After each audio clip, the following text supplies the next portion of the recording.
6 races into the F1 calendar, extended calendar this year, and we've seen some twists and turns. Rosberg took, I think it was 4 races in a row. Verstappen's taken 1, and Hamilton came back. His first win of the season as he looks to defend his title. He's cut Rosberg's lead down.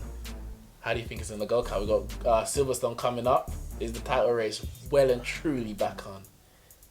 It is definitely well and truly back on. Rosberg does look extremely strong. I mean, there's not going to be too many races like the last race that we just saw at Montreal, Monaco, where 7th and 1st place with the 2 Mercedes, where Hamilton finished 1st and Rosberg finished 7th. I think it's going to be a lot more 1 and 2s and 1 and 3. So the deficit between Hamilton and Rosberg will sway ever so slightly. So in the long run, I think Hamilton's going to have to get like 9 wins over Rosberg from now to the end of the season if he's going to be successful. Can you see that happening? He's the 2-time world champion. Can I see in a row, that is. Can I see it happening? Well, I can't see him getting 9 more wins. I can see him winning 9 more times from now to the end of the season, but not winning 9 more times over Rosberg. You say 9 because more? At the back end of last season, Rosberg was getting the wins, and then he continued that form to the start of the season with winning the first 4 races. What do you think about it? It's a 26-point difference. Yeah. All it takes is 1 crash, retirement, which is possible, especially with those seemingly unreliable Mercedes, because Hamilton seems to be getting all the bad rubber to green. But say Rosberg was to retire in the next race, that leads down to 1, and it's a 50-50 after that. He only needs to get one more race above it. So I don't know. I think it's well true back on. I'm not gonna say Rosberg's feeling the pressure, because I think Rosberg is. I think after last year, and we know what happened in terms of when they crashed, and it seemed like the team sided towards Hamilton as he was leading the championship, more likely to win it. I think they sided with him, and he saw Rosberg kind of buckle under him with a bit of pressure. But I think this year he's come out all guns blazing. He's just like, look, I think, you might think it's my last year at Mercedes. I need to go and win it, and they might replace me, whatever. So I think he's looking that much stronger.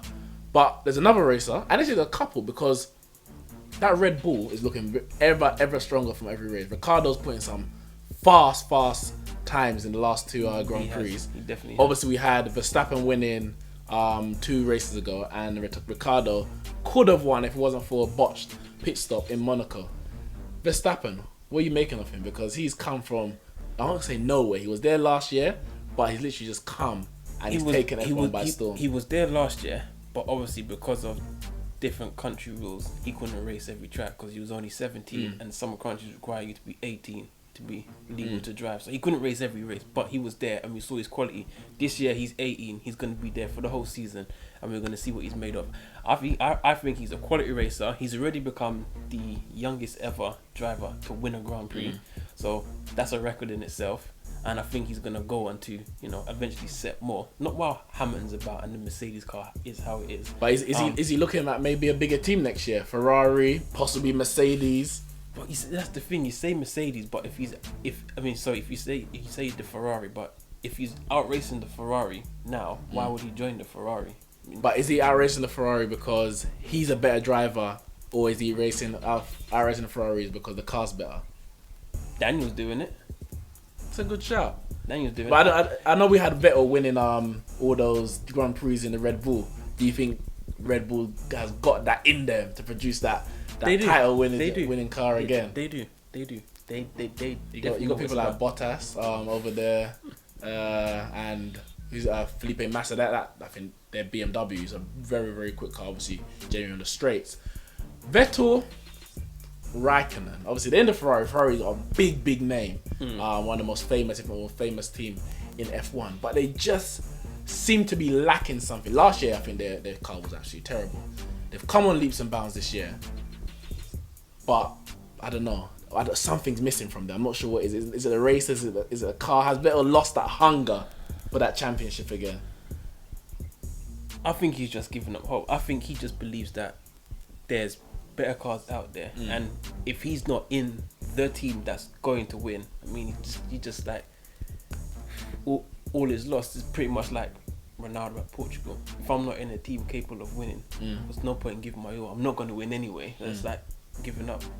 So I don't think he's giving it his best. If it was him racing instead of Rosberg with him and Hamilton, I think you'll see a lot more from him.